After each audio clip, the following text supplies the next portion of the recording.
You're listening to the Exhibitionist podcast, hosted by Nicola Reader and brought to you by inspiringexhibitors.com and ProExtra, a wholly owned subsidiary of 12th Man Solutions Limited. Hi there and welcome to episode 27 of the Exhibitionist podcast. Thank you once again for joining us. I am your host, Nicola Reader, and welcome to any new listeners we have joining us on the show today. Very shortly, we will be handing over to a conversation we had recently with Soraya Gadelrab and Jamie Connolly from Montgomery, and they're talking about, on the back of the specialty fine food show that they've just worked on, how as a sales manager and event director, they come together to help exhibitors meet their objectives. But before we get to that conversation, I am going to take a leap of faith and tackle the elephant in the room. And this is a question that we get asked frequently over the last few weeks and haven't really known how to answer. And yes, of course, that is the B word. So today is Tuesday, the 22nd of October, and we're around 8 or 9 days away from potentially leaving the EU on the 31st of October. But who knows what might happen. But this is the last podcast that we'll be releasing before that date of the 31st of October. So I thought I'd have a little look around and see what people were saying in the industry about Brexit and any potential impact it might have on the events industry and exhibitions more specifically. Now, before I say any more, I am just quoting some things that I found on the internet, sharing a bit of opinion. So please don't go and plan your whole 2020 trade show campaign around what I'm about to say in the next 5 or 10 minutes and then come and sue me if it goes horribly wrong. This is just a little bit of information. The best advice I will have for you is talk to the experts who really know the answers.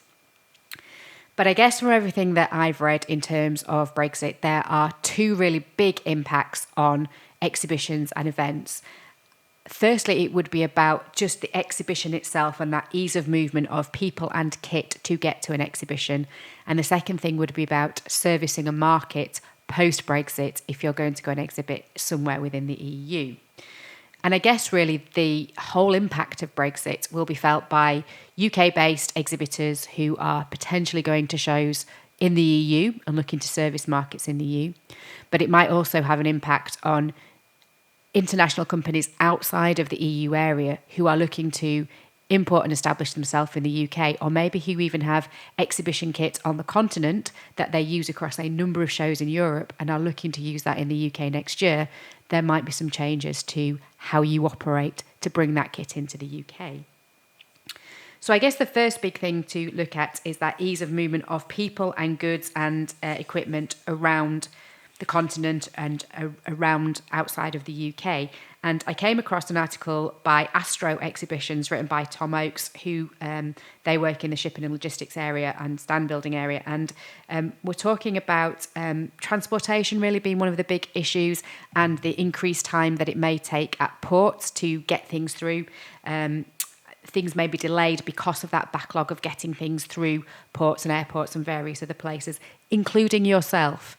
So that's just something to think about. We would always advocate to clients we work with, giving yourself as much time as you possibly can to plan an exhibition. But certainly if you're thinking about taking your exhibition abroad in 2020, and you need to move some kit through the ports, then think about extending the time that you would usually give yourself for that. Now, if you're working with a freight forwarder or a stand builder, hopefully they will build in that extra time to the plan for you. But as an exhibitor, it really is your responsibility if you can just make sure with them that they've built that extra time in. Equally, if you're sending literature and giveaways by a delivery by a courier to go to the venue that you're going to be exhibiting at, that might take longer time and it's a courier's responsibility. You're not there checking on them.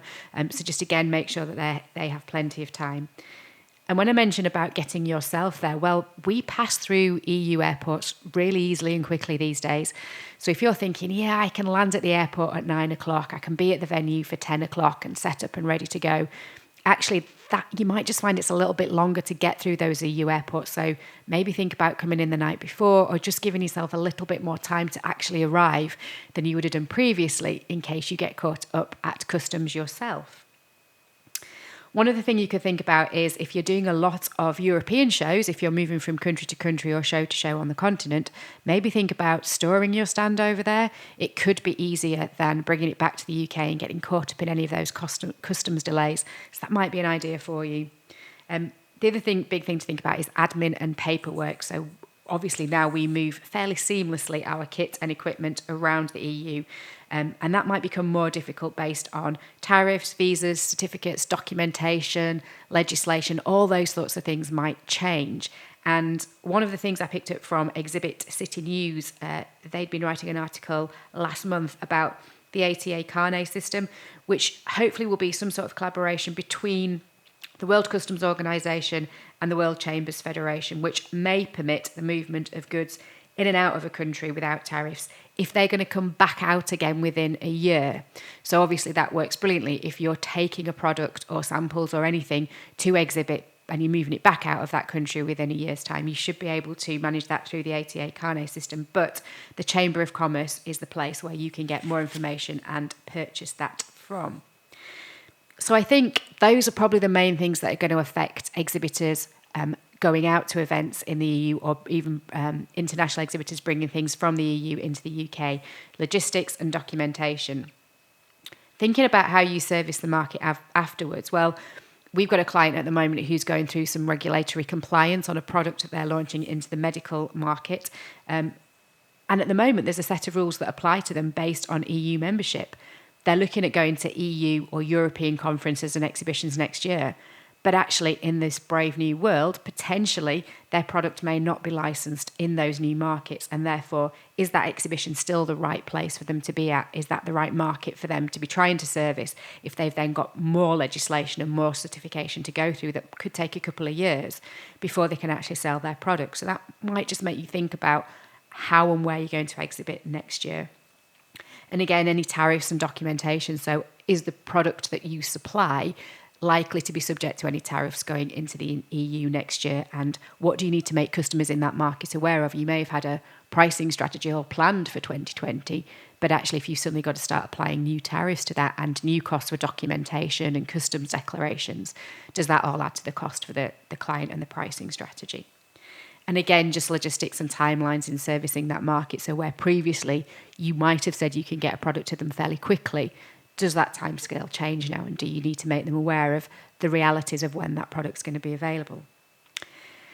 So it maybe all sounds a little bit doom and gloom, but it isn't. We are, of course, still going to trade with Europe and the rest of the world in whatever shape or form that looks like after Brexit. And export continues to be a fantastic opportunity for so many countries.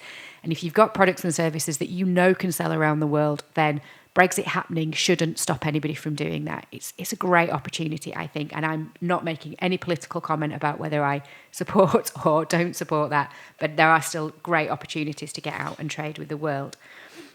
I think the only things I would say to you are the exhibitions are going to be different post-Brexit, and there are going to be things we're all going to have to think about differently, even just getting delegates here to events in the UK from around the world.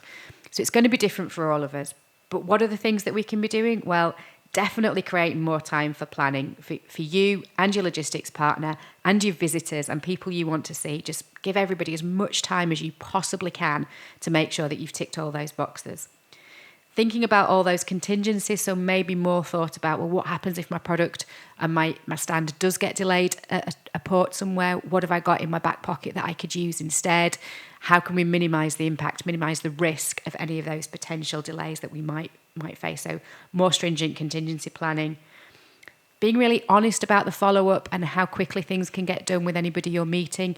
Things are going to change, so talking to visitors and talking to potential new clients about how quickly you might be able to service their market. And really just keep talking. I think for all of us who've been caught in this Brexit paralysis for 3 or 4 years, actually what we wanted was just communication for people to tell us what was happening. So I think the more you can talk to customers after that and let them know what's happening and where you're up to and what any implications are on your business and your servicing of them, then that will help, and just keep talking. So I didn't want to let the opportunity pass without mentioning Brexit at all. It would feel like we were shying away from it. I am certainly no Brexit expert, and please don't take my word as gospel. Please go and do your own research. There are great resources at the Chamber of Commerce, at the Department for International Trade, at your exhibition organisations, trade associations, wherever you are in the world. So please seek counsel from them. And freight forwarders, the official freight forwarder for whichever show you're working on, will be a fantastic source of help and support in terms of telling you exactly what you need to do. So please go and speak to those people. But don't panic. It will give you great opportunities, and it shouldn't stop anybody from doing some fantastic exhibitioning in 2020. So that said, we will move on to our chat today, which, as I mentioned, is with Soraya and Jamie. So we'll pass you over to that now, and hope you enjoy the chat.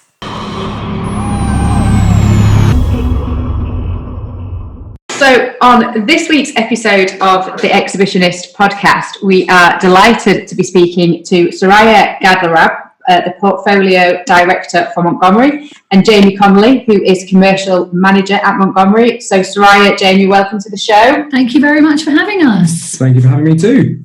Brilliant. So just so our listeners get to know a little bit more about you, Soraya, we'll start with yourself. Do you want to give us a little bit of background on your career in events and your current role? Yeah, of course. So I actually joined the Montgomery business nearly 14 years ago, and back then I was a commercial manager on the IFE exhibition.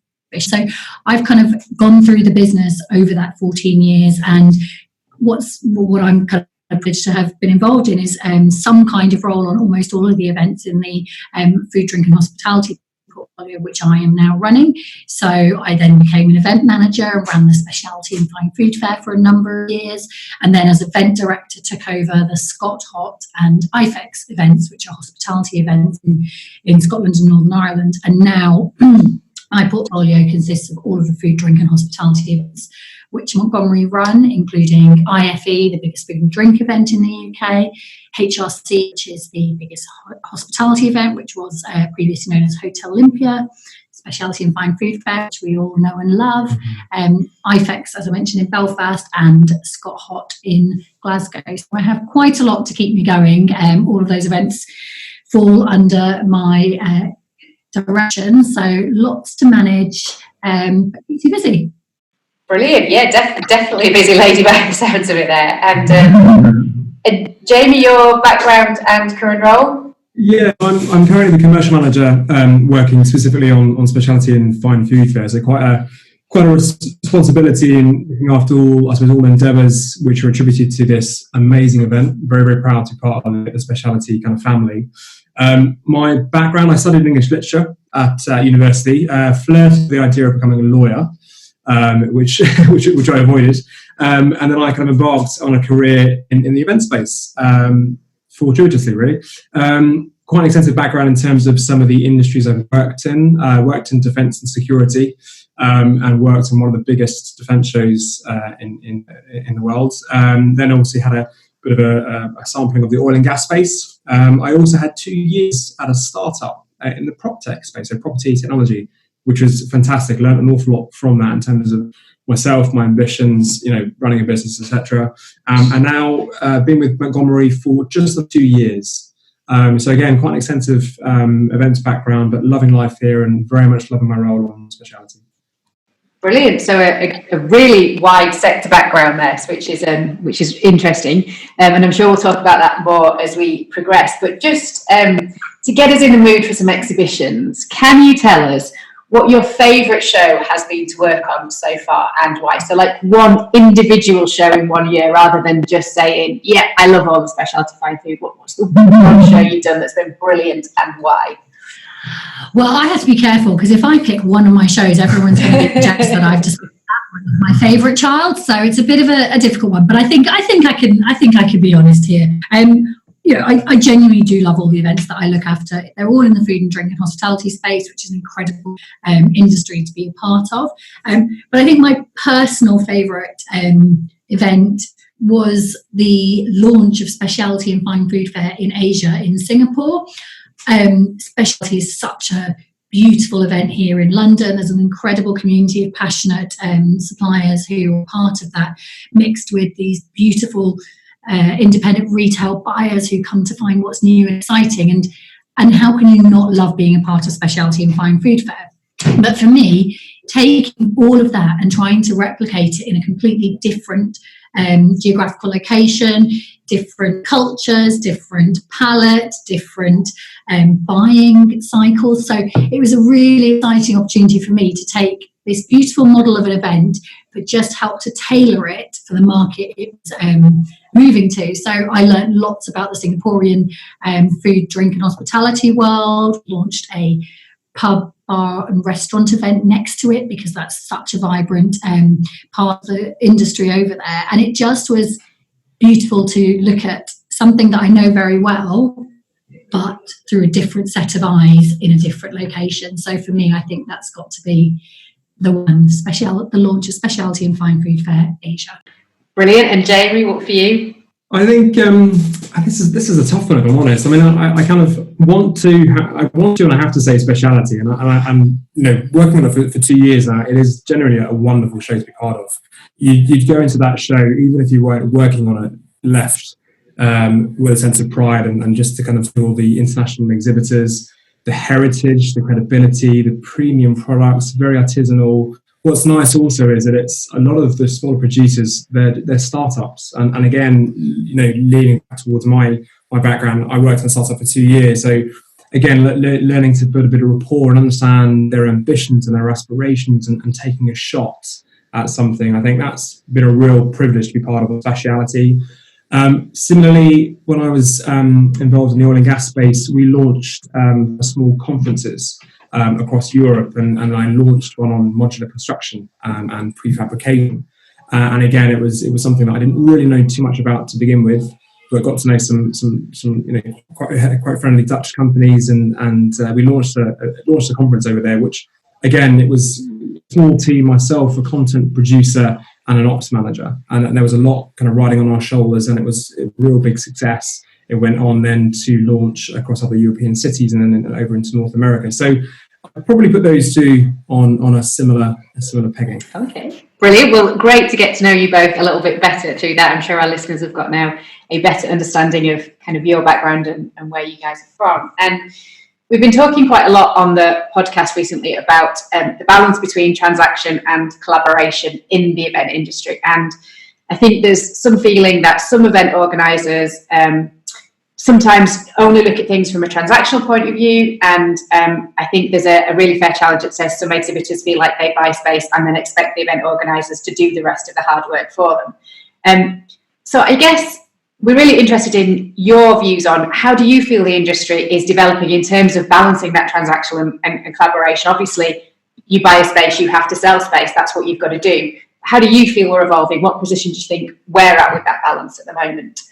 Well, I think, in my opinion, I think it's absolutely intrinsic that the transaction and collaboration go hand in hand. I think we're very fortunate to work for an events company that has been running since 1895. It's always been a privately owned business and it's always been a family business. And I think that goes through everything that we do.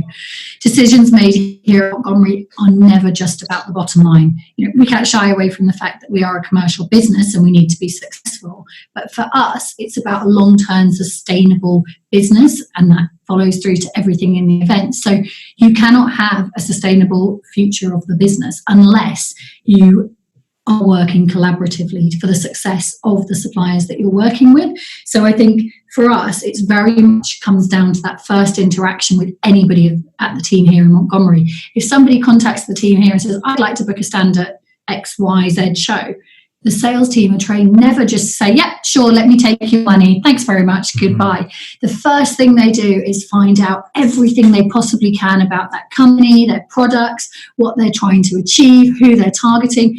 And, once we've been through that, sometimes we'll say, do you know what? I don't think this is actually the right event for you. I think perhaps you're not ready for it, or it's not the audience. And we don't shy away from telling people that maybe it's not the right place. We won't just take stand bookings for the sake of that. But on top of that, I think we then invest very heavily once we find an exhibitor is the right profile for the show and the show is the right fit for the exhibitor. It's about working with them, make sure they have the most successful show. So we recently employed, I say recently, it's probably nearly 2 years ago now, a year and a half or so, We now have in place a customer success manager whose responsibility it is to contact every single exhibitor at our events, check they know what they need to do, check that they're prepared, check that they've done their marketing and maximised all the opportunities we've given them, highlight any competitions or awards we're running, but basically hand-holding them and taking them through the whole process from booking stand to what you need to do on site to what you need to do to follow up. And I think for us as a business, customer care and customer success are so important to us that it comes from the top down through everything we do. And it's one of the things we talk about a lot when we're interviewing people joining the business. We put a huge emphasis on customer care and customer relations, and that's where we sort of prioritise in terms of skills to when new people are coming into the business. Mm-hmm. And do you agree, Jamie? I completely agree. I think Soraya's probably referenced a lot of things that I would probably bring up in answer to that question, Nicola. And there are two words I kind of made a note of mentally. It was kind of passion and communication.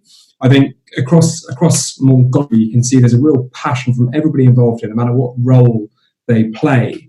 The real passion for the industry that we work in, whether the food and drink and wider hospitality space. Personally, I consider myself very, very passionate towards this market. Again, I draw on my background in working for a startup, knowing the lengths and the hard work some of these companies go to find the right event and then put a lot of money and energy forward, and they need to get something back. So I think having the correct approach, but also having a shared passion for the industry and the event we work on is paramount. And I think that's here in abundance across the wider team. And that word, I think, communication, I think it's so important to have clear communication with every single exhibitor, every single client we speak to very, very early on. Set out objectives, set out expectations, and really kind of understand what it is they're looking for. And I think one choice of phrase I like to use on the phone or in a meeting or having a coffee is, we both have an obligation here. We both have an obligation to make this work. So how does that successful event, how does that look for you? So what are you kind of looking to come away from? And more often than not, that starts with a good stand location and the right buy. But actually, more often than not, it's the customer care that Soraya mentioned also. It's a hand-holding to a degree. It's like they're not left to their own devices. They have our expertise and our advice available to them throughout the entire campaign, not just the 3 days of the event, but pre, during, and even after the show as well. And I think the on-site part there, I think it's something that I'd like to think we do well. We have an event support team at every single one of our shows. So every one of the team has sort of somewhere between 30, 35 exhibitors that they look after personally for the duration of the show. And that means going around and introducing themselves during build. Got any issues? If your electrics aren't working, let me help you sort out why that's not working.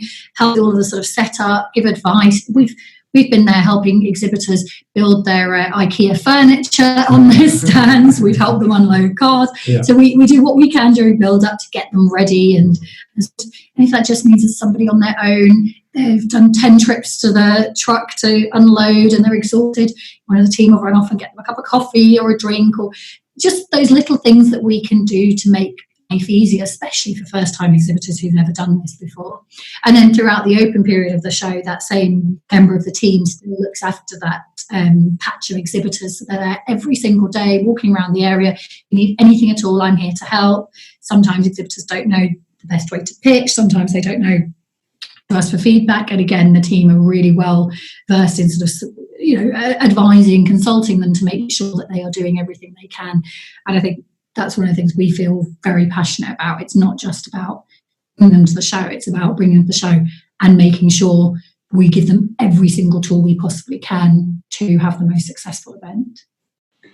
And it's really refreshing to hear that kind of filtering process happens with people who are ringing up to say, we might want to book a stand and it's actually, this isn't the right show for you.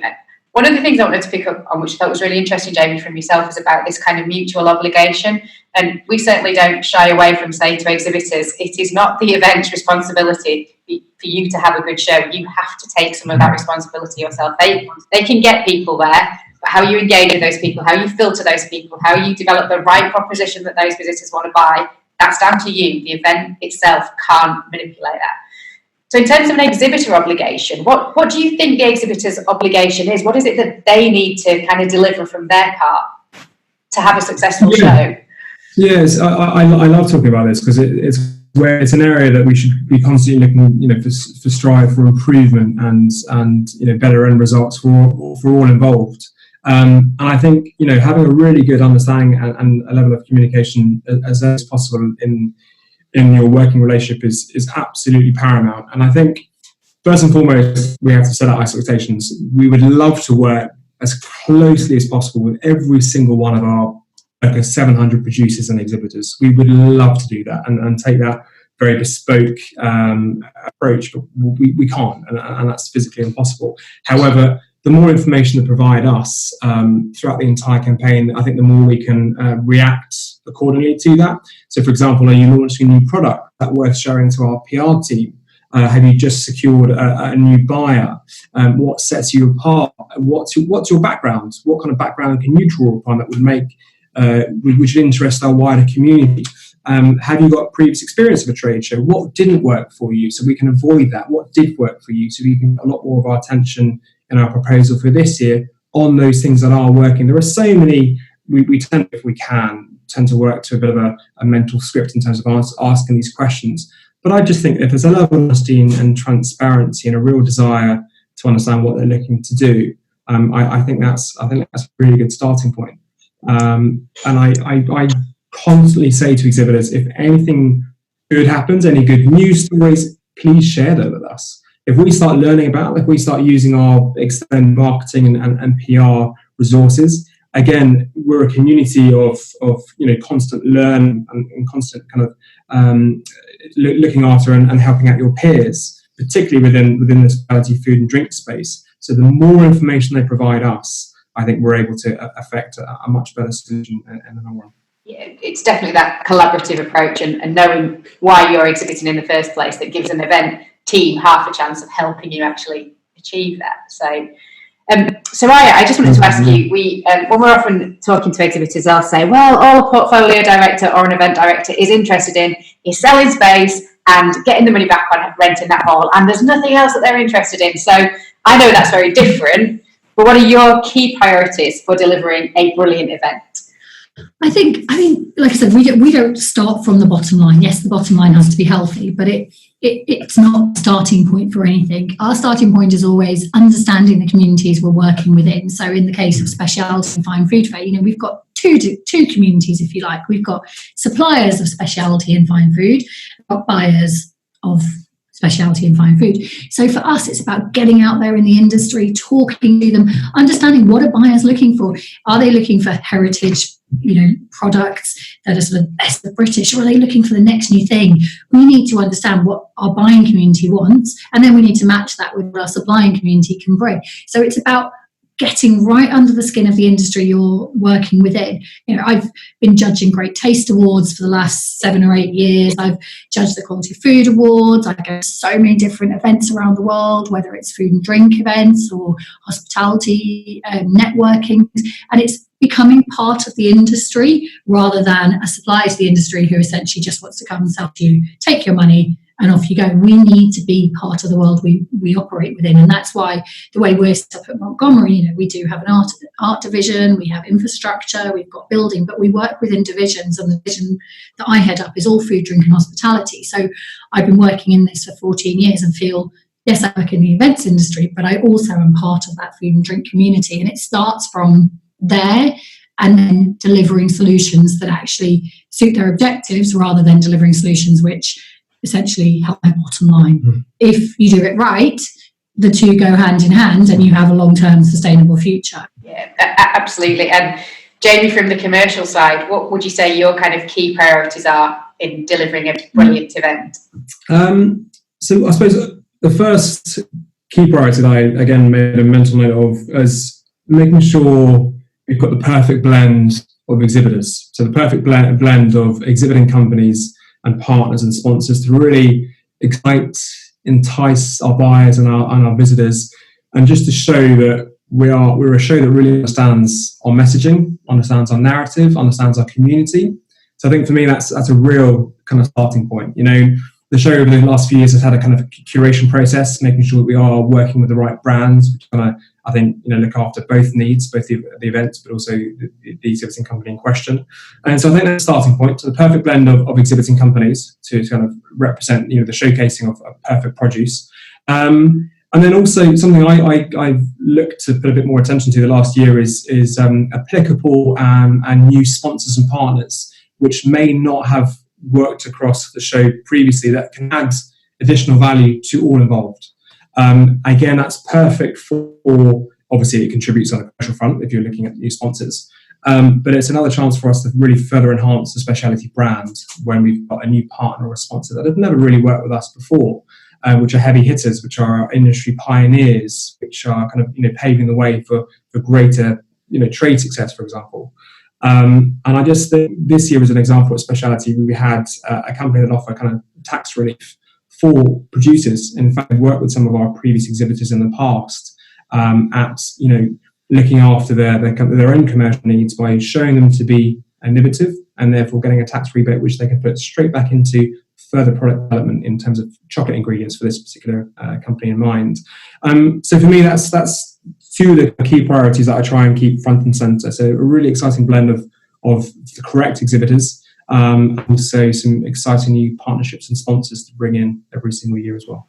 It's really interesting to hear you guys say that, and I think, as you pointed out, Soraya, within the Montgomery family, there's different divisions, so you can focus on the industry. And when we work with different event organisers across different industries, very rarely does a trade show happen because somebody thinks, I can make loads of money out of this really easily. It's about, actually, there's a gap here to bring suppliers, stakeholders, visitors, customers, clients, everybody in the industry together to kind of shine a spotlight on that industry for a few days, facilitate some better conversations, and everybody grows as a result of that. And it's kind of that basis that I think a number of shows are built on, rather than somebody going, oh yeah, this is a get-rich-quick scheme, because exhibitions are very rarely that.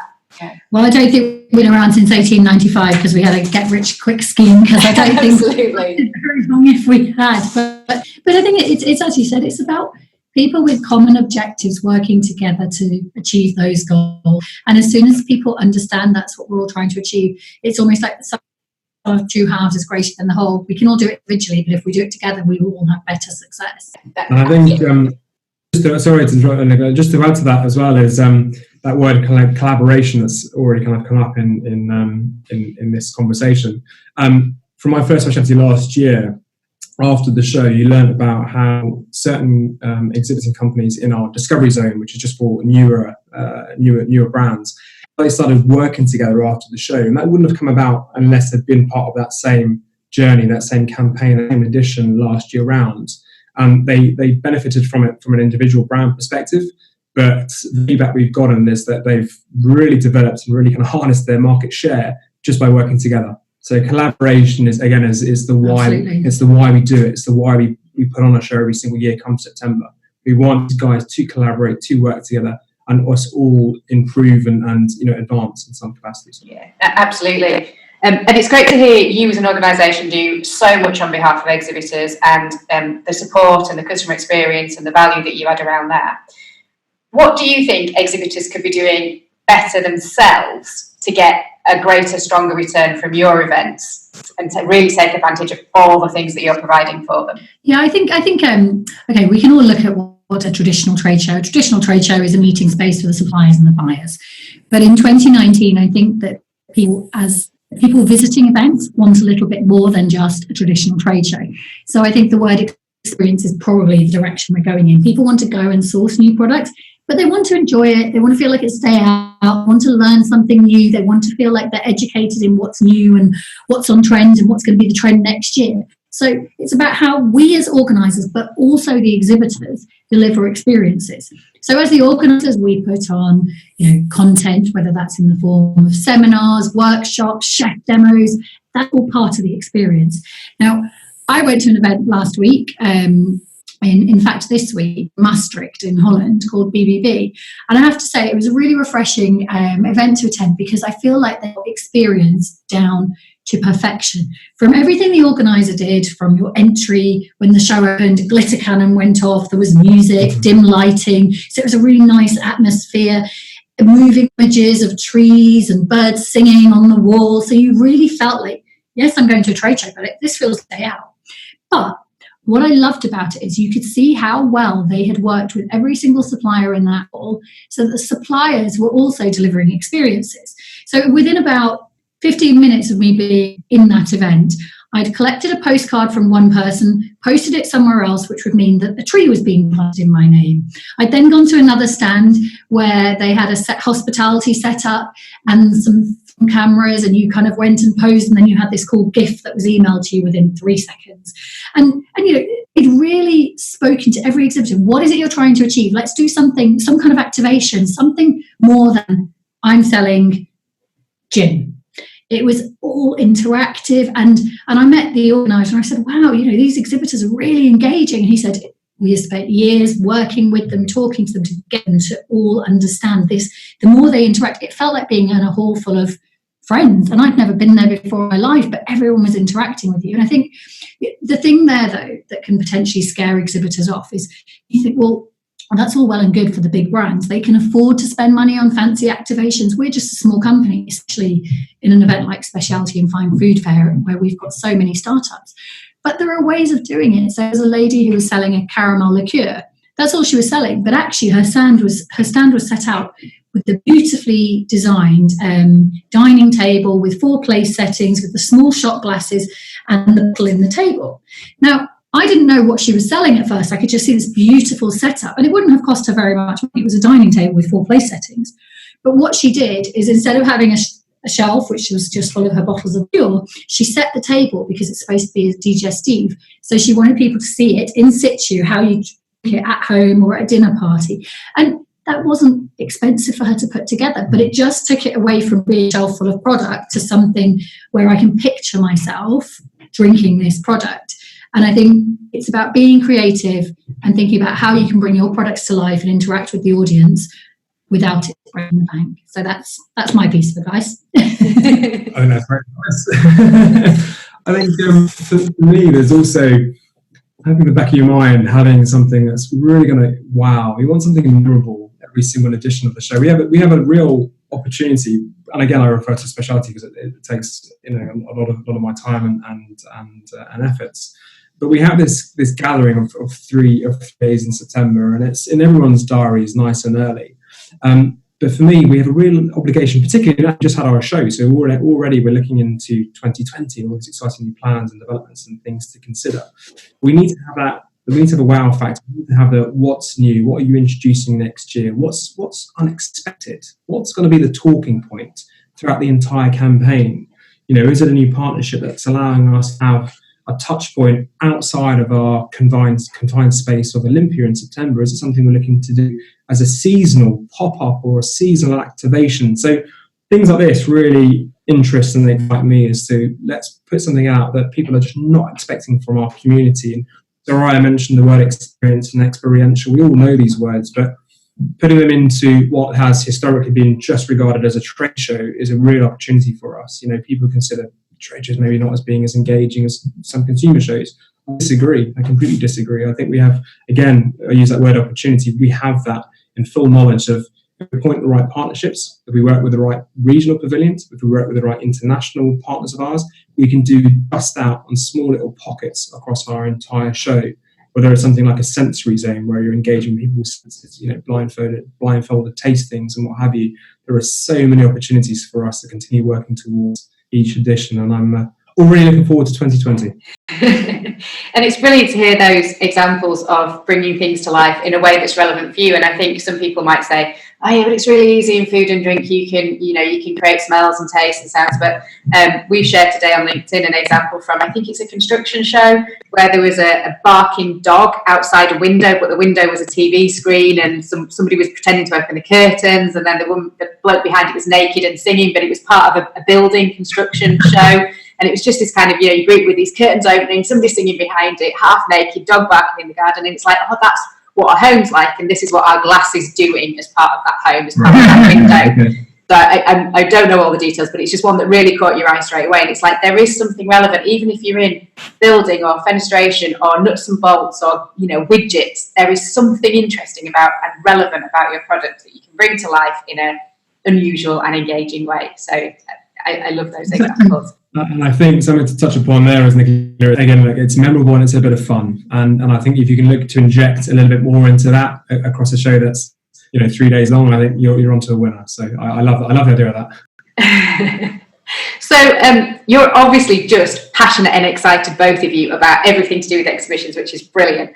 But is there any developments in the industry at the moment, be it technology or through sustainability or skills development or anything happening going on that you're thinking, oh God, I'm really excited and I can't wait to see what happens with that? I think it's really back to this experiences thing. I think there are still many events, and some of ours included, so this isn't about us doing everything right, are still traditional trade shows. But actually, the more of an experience we can create from them, adding in all of those networking and educational elements, as well as the engagement with the exhibitors, the more everybody will see the events industry as something that is essential to be a part of. So I think, there was a time where people thought, oh, the rise of the internet, well, you're not going to have a need for exhibitions anymore because I can buy everything online.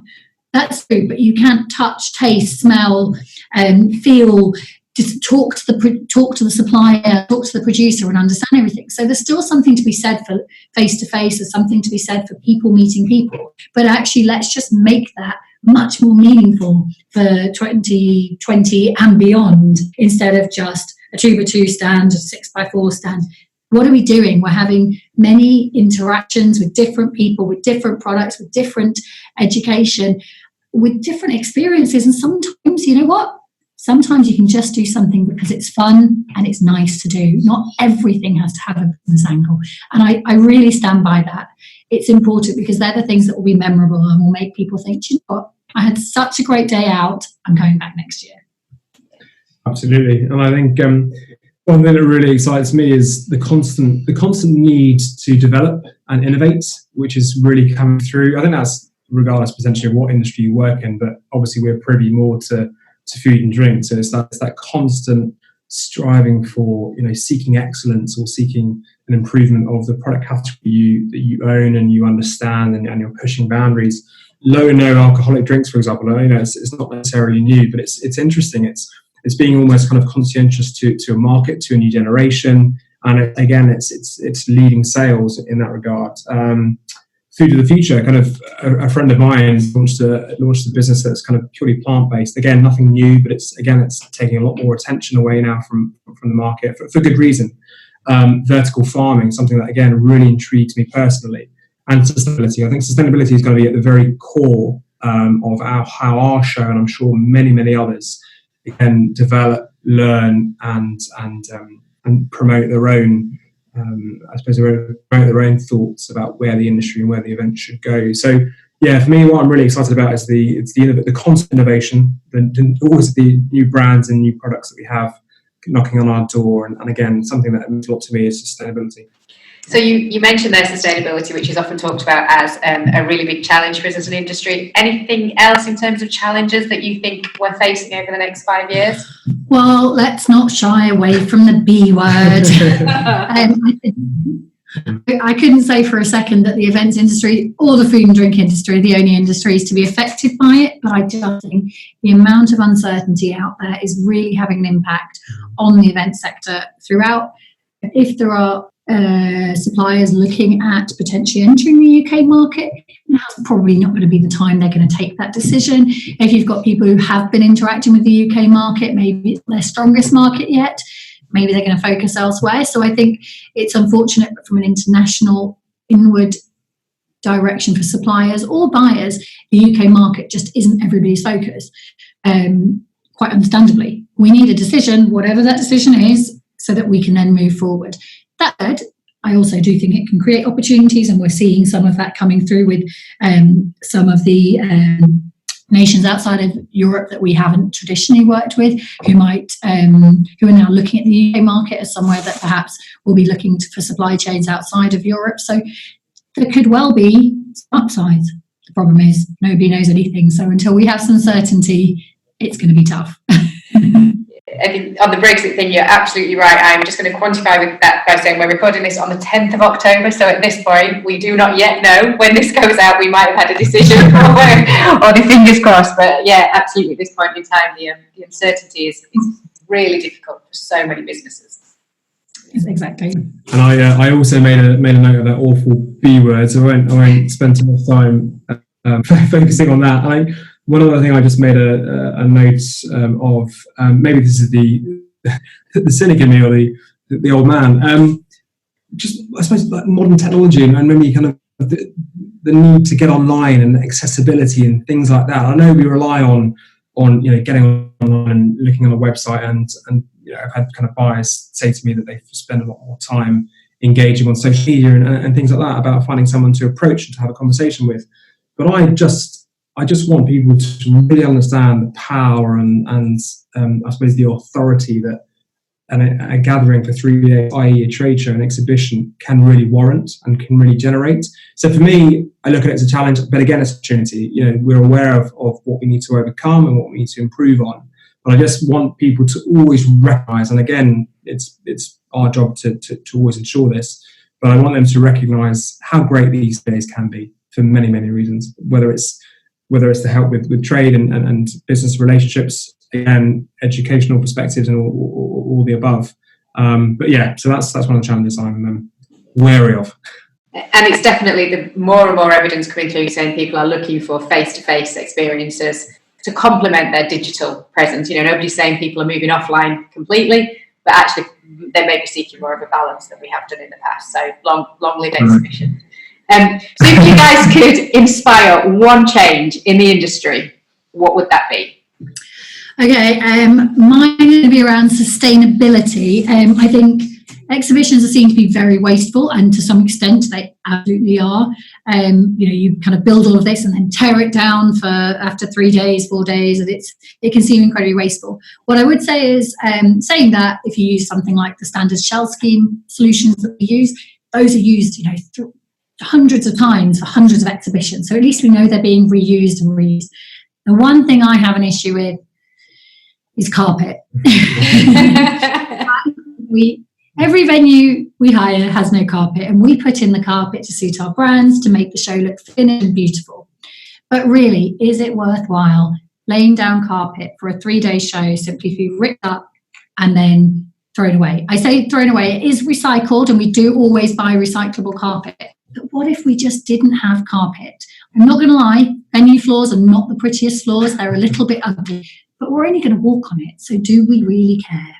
That's my one. I agree with all that. And I think I'd also like to throw in us all maybe having a bigger positive contribution towards or within an environmental or like a charitable context even as well.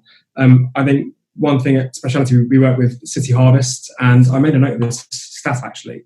Our exhibitors during the show this year donated 2.6 tonnes, i.e. over 6,000 meals to hand back to City Harvest to, again, put out for good use. And I think that's massive, and it's a lovely thing to be a part of and to understand. So, and that's just us. So who else can have a positive impact within a charitable context? So that's something I'd really like to see moving forward.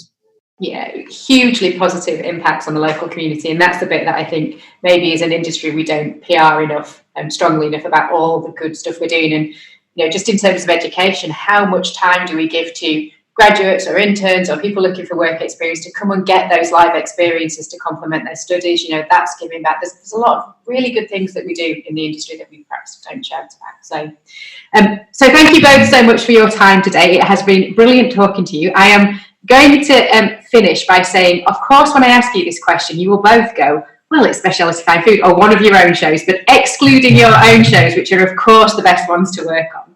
If you could work or visit any show anywhere in the world, which one would it be?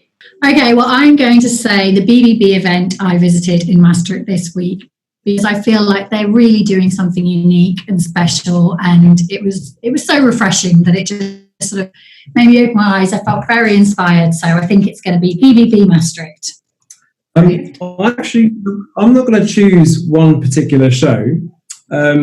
If I had to answer this question, which I am, of course, I would like to say I'd probably choose an industry or a subject that I really have a passion for, like something like travel, expedition, or photography, or maybe even a blend of all three.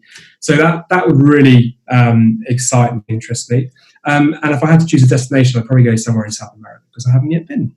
Yeah, interesting. And there is a show for absolutely everything. We even have an exhibition show for people in the exhibition industry, don't we? So, whatever you're interested in, I'm sure there's an exhibition out there for you. So thank you so much, guys. We will publish Soraya and Jamie's details alongside the podcast when it goes out. So if you want to get in touch with either of them regarding any of the shows that they run, if you're working in the food, drink, hospitality space, they are fantastic shows. They put a brilliant spotlight on the industry. And just great events for bringing people together. So thank you so much for your time today, both of you. Thanks very much. Thank you for having us. Thank you very much indeed. And good luck with your next shows. Thank you. Thanks, Nicola. So thank you to Soraya and Jamie for their time there, and hopefully that gave you some insight into how event teams work together to try and help you as an exhibitor deliver your objectives at a show. So coming up in the next episode of the Exhibitionist podcast, we are featuring a conversation with Adam Parry, who is a director at Event Tech Live. And yes, even the trade show industry has trade shows. So this one is all about what's new on the market to help organisers and exhibitors use tech more effectively in their trade shows and their marketing campaigns to make sure that we're delivering exactly what visitors want. So great conversation with Adam coming up in a couple of weeks, and you'll also find out why it might be important to invest in some national mourning insurance just in case the Queen were to pass away during your event. Now, if that's not intrigued you to listen into the next episode, I don't know what will. As always, you can get in touch with us the usual ways by hopping over to the website at www.inspiringexhibitors.com. We also have a new product for you, which we're just launching, which is the Exhibitionist Project Manager Journal. Now, this is a great A4 folder with over 100 pages of content, but it's got trackers around budgeting, operations, content for follow-up, picking your squad, your stand rules, all the tools, the practical tools that you need to deliver a really brilliant trade show, all in one handy A4 file that you can stuff all your other documents and floor plans and insurance and health and safety and everything else into, so you've got everything in one place ready to go to your show. Brilliant to be used in conjunction with the Exhibitionist book, so order both on the website now and we will make a donation to the National Literacy Trust. So that's the Exhibitionist Project Manager Journal over at www.inspiringexhibitors.com. Don't forget to keep feeding back to us all your brilliant stories and successes from the shows and events that you've been at. We love hearing about what's gone well, and we look forward to you joining us for the next episode. Happy exhibitioning. Hop over now to inspiringexhibitors.com to subscribe to our newsletters, blogs and future podcasts, keeping you up to date with industry insights. While there, you can also find out more about our new book, The Exhibitionist, Inspiring Trade Show Excellence. Once again, thank you for listening.